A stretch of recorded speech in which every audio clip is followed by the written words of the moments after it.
Assalamualaikum warahmatullahi wabarakatuh. Saya Miftah Mubarakah, NIM E97218077 dari Program Studi Tasawuf dan Psikoterapi UINSA akan menjelaskan tentang Tarekat Naksabandiyah Muzhariyah. Yang pertama, saya akan menjelaskan tentang pengertiannya. Naksabandiyah itu berasal dari dua kata. Yang pertama yaitu nakes, yang bermakna ukiran, gambar yang dicap pada lilin dan sebagainya.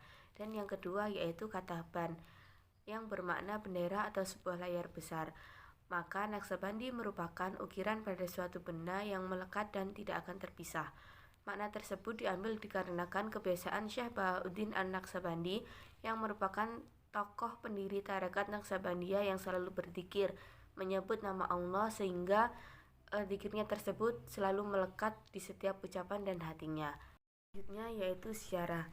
Sejarah tarekat Naksabandiyah pertama kali muncul di Asia Tengah, kemudian berkembang ke daerah Suriah, Turki, India, dan Afghanistan. Hingga saat ini tarekat Naksabandiyah terus berkembang ke penjuru dunia. Hal tersebut nampak dari banyaknya nama yang muncul yang dinisbatkan kepada mursyid tarekat Naksabandiyah. Tarekat Naksabandiyah Muzhariyah ini dinisbatkan kepada seorang syekh yang bernama Maulana Muhammad Mudhar Al-Ahmadi yang berasal dari Madinah. Di akhir usianya, Syekh Maulana Muhammad Mudhar Al-Ahmadi tersebut sempat mengangkat pemimpin baru untuk tarekatnya, yaitu Syekh Abdul Hamid Asyirwani dan juga Syekh Muhammad Sholih Az-Zawawi. Berkat Syekh Zawawilah tarekat Naksabandiyah Muzhariyah ini mampu masuk negara Indonesia.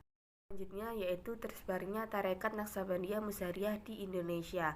Nah, di Indonesia ini tarekat Naksabandiyah Muzhariyah itu tersebar di dua daerah. Yang pertama yaitu Madura dan Pontianak. Yang pertama tersebarnya di Madura.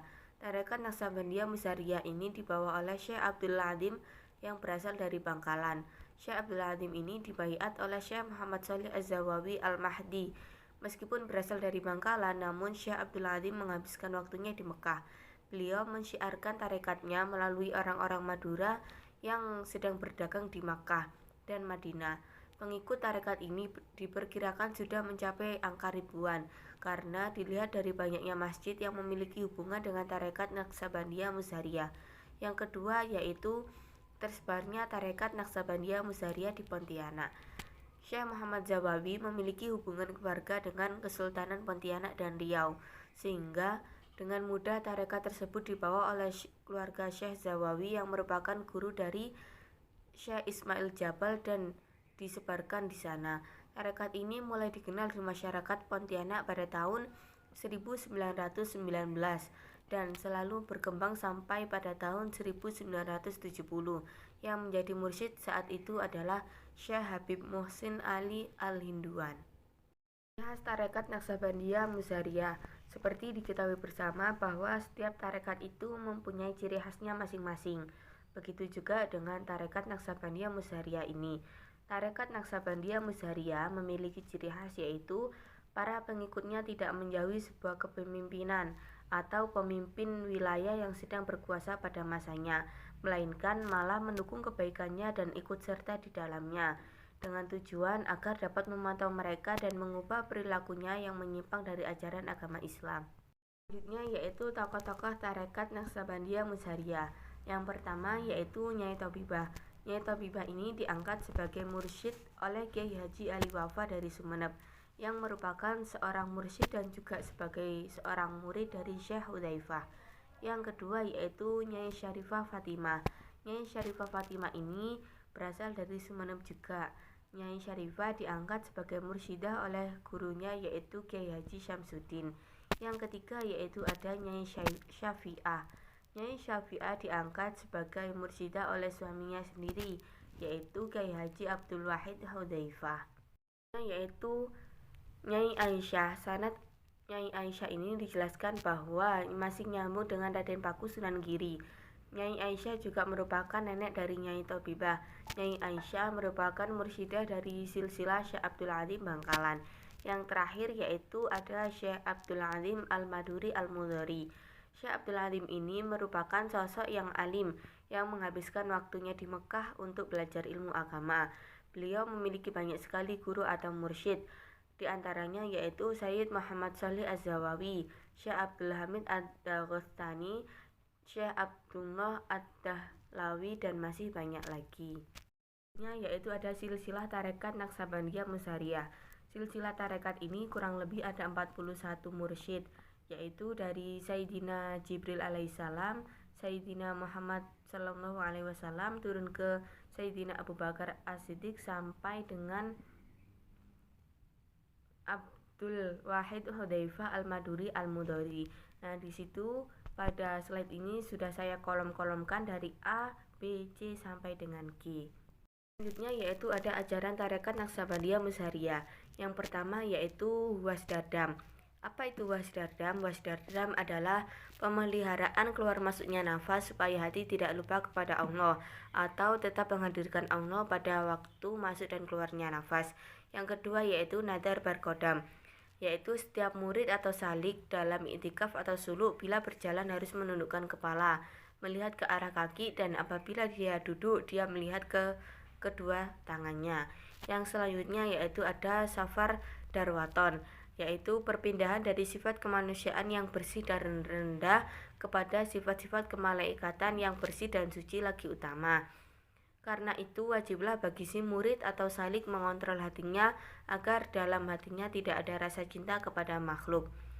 Yang selanjutnya yaitu ada kholwat daron zaman, yaitu setiap murid atau salik harus selalu menghadirkan hati kepada Allah dalam segala keadaan, baik waktu sunyi maupun di tempat yang ada banyak orang. Selanjutnya yaitu ada yadakrat, yaitu selalu berkekalan zikir kepada Allah, baik zikir ismudzat, yaitu zikir menyebut Allah, atau zikir nafi isbat, yaitu menyebut lafaz la ilaha illallah sampai yang disebut dalam zikir itu hadir. Yang selanjutnya ada baskasyat, yaitu orang yang berzikir nafi isbat setelah melepaskan nafasnya kembali munajat kepada Allah dengan mengucapkan kalimat yang mulia. Yang selanjutnya yaitu ada nakah dasyat, yaitu setiap murid atau salik harus memelihara hatinya dari kemasukan sesuatu yang dapat menggoda dan mengganggunya, walaupun hanya sebentar. Yang selanjutnya ada badasyat, yaitu tawajuh atau pemusatan perhatian sepenuhnya pada musyahadah, menyaksikan keindahan, kebesaran, dan kemuliaan Allah terhadap nur zat ahadiyah, yaitu cahaya yang maha esa, tanpa disertai dengan kata-kata. Yang selanjutnya yaitu wukuf zamani, atau kontrol yang dilakukan oleh seorang murid atau salik tentang ingat atau tidaknya ia kepada Allah setiap 2 atau 3 jam. Selanjutnya ada wukuf abadi, yaitu memelihara bilangan ganjil dalam menyelesaikan zikir nafi isbat, sehingga setiap zikir nafi isbat tersebut tidak diakhiri dengan bilangan yang genap. Yang selanjutnya ada wukuf kolbi, sebagaimana yang dikatakan oleh Syekh Ubaidillah Al-Ahrar, yaitu keadaan hati seorang murid atau salik yang selalu hadir bersama Allah. Selanjutnya ada amalan tarekat Naksabandiyah Musariyah. Amalan yang pertama yaitu zikir. Zikir di sini terbagi menjadi 2, yaitu zikir ismudzat dan zikir tauhid. Selain kedua zikir tersebut, tarekat Naksabandiyah juga mengajarkan kepada para pengikutnya beberapa tingkatan zikir. Yang pertama ada zikir mukasyafah. Zikir mukasyafah ini dimulai dengan membaca zikir dengan menyebut nama Allah dalam hati sebanyak 5.000 kali dalam sehari semalam. Yang kedua yaitu ada zikir latoif. Setelah mengungkapkan mukasyafah perasaan sewaktu mengucapkan zikir, maka Syekh menaikkan zikirnya menjadi 7.000, 8.000, 9.000, ataupun bisa sampai 11.000 kali dalam sehari semalam. Yaitu ada ahadiyah.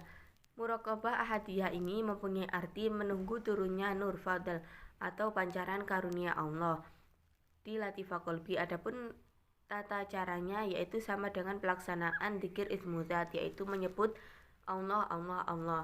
Namun hati tidak berzikir, hanya mengingat bahwa Allah itu baik sifatnya, zatnya maupun perbuatan, sambil merasa bahwa Allah melihat seluruh anggota badan kita. Yang keenam yaitu ma'iyah. Di dalam ma'iyah ini ada seseorang yang menunggu turunnya nur fadl atau pancaran karunia Allah di latifah qalbi dengan arti bahwa Allah bersama dengan hamba dimanapun hamba itu berada. Yang ketujuh yaitu tahlil. Dzikir dengan lisan paling sedikit minimal yaitu 1000 kali, ukuran pantas atau sedangnya yaitu 5000 kali dalam sehari semalam. Selanjutnya, amalan yang pertama tadi kan dzikir, sekarang yang kedua yaitu rabitoh. Rabitoh adalah menghadirkan wajah guru ketika hendak melaksanakan dzikir. Amalan yang ketiga yaitu hatam hawajakan.